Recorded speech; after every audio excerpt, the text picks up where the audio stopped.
ৰাজ্যত বিলুপ্ত হল মহকুমাৰ। মহকুমাৰ নতুন পৰিচয় হল সমজিলাৰ। জিলাৰ সমানে ক্ষমতা থাকিব সমজিলাৰ। শুকুৰবাৰে ৩৯টা মহকুমাই লাভ কৰিলে নতুন পৰিচয়।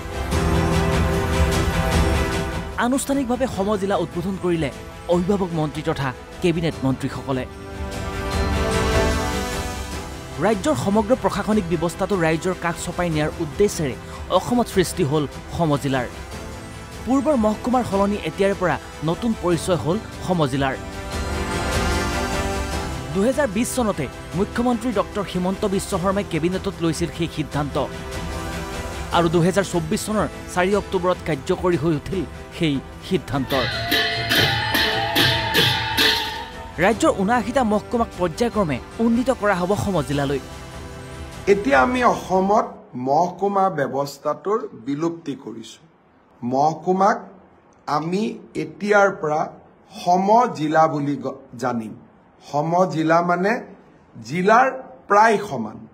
আমি আৰু প্ৰায় ৩৫টা বিধানসভা সমষ্টিত আমি সমজিলাৰ কাৰ্যালয় স্থাপন কৰিম। তাৰে অংশ হিচাপে শুকুৰবাৰে ৩৯টা বিধানসভা সমষ্টিত নতুনকৈ গঠন কৰা হয় সমজিলাৰ। ইয়াৰ পৰৱৰ্তী পৰ্যায়ত ৩৫টা বিধানসভা সমষ্টিক নতুনকৈ পৰিচয় দিয়া হ'ব সমজিলাৰ।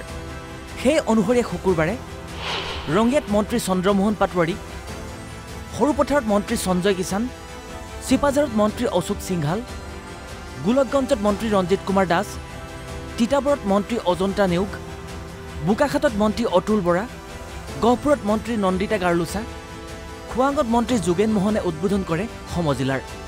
এতিয়া প্ৰতিটো সমষ্টিৰ লোকে নিজৰ নিজৰ সমষ্টিত এনেকুৱা এটা ডিষ্ট্ৰিক্ট বা সমজিলা পাব, য'ত সকলো সা সুবিধা ইয়াতে পাব। সমজিলা হ'লে বহুতখিনি ক্ষমতা আৰু কৰ্তৃত্ব, ক্ষমতাৰ বিকেন্দ্ৰীকৰণ হ'ব। এতিয়া প্ৰশাসনটোক ৰাইজে ওচৰতে পাব। এনেধৰণৰ কামবোৰ হৈছে মুখ্যমন্ত্ৰী ডাঙৰীয়াৰ দূৰদৃষ্টিৰ স্পষ্ট প্ৰতিফলন। সমজিলাই প্ৰত্যেকটো সমষ্টিৰে জনসাধাৰণৰ যি আশা আকাংক্ষা আছে সি খৰতকীয়াকৈ ৰূপায়ণ কৰিবৰ কাৰণে সফল হ'ব। তাৰ কাৰণে এই সমজিলা কনচেপ্ট। জিলাৰ সমান্তৰালকৈ সমজিলায়ো লাভ কৰিব বিশেষ ক্ষমতা। মুখ্যমন্ত্ৰীৰ বিশেষ ঘোষণা, জিলা আয়ুক্তগৰাকীৰ দৰে ক্ষমতা থাকিব সমজিলা অধিপতিগৰাকীৰো। জিলা উপায়ুক্তৰ যিমান ক্ষমতা থাকে সমজিলাধিপতিজনৰো একেই সমান ক্ষমতা থাকিব।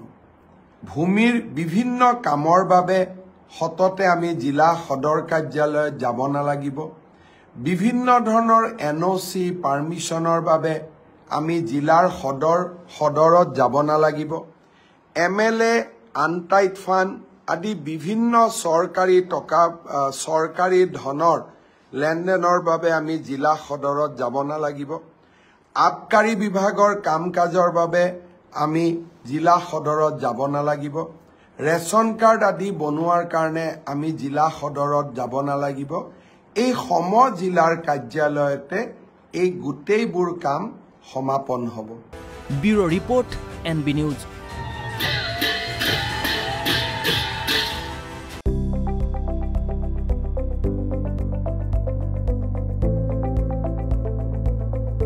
NB নিউজ, সহজ সৰল ভাষাত নৱভাৰতৰ কথা।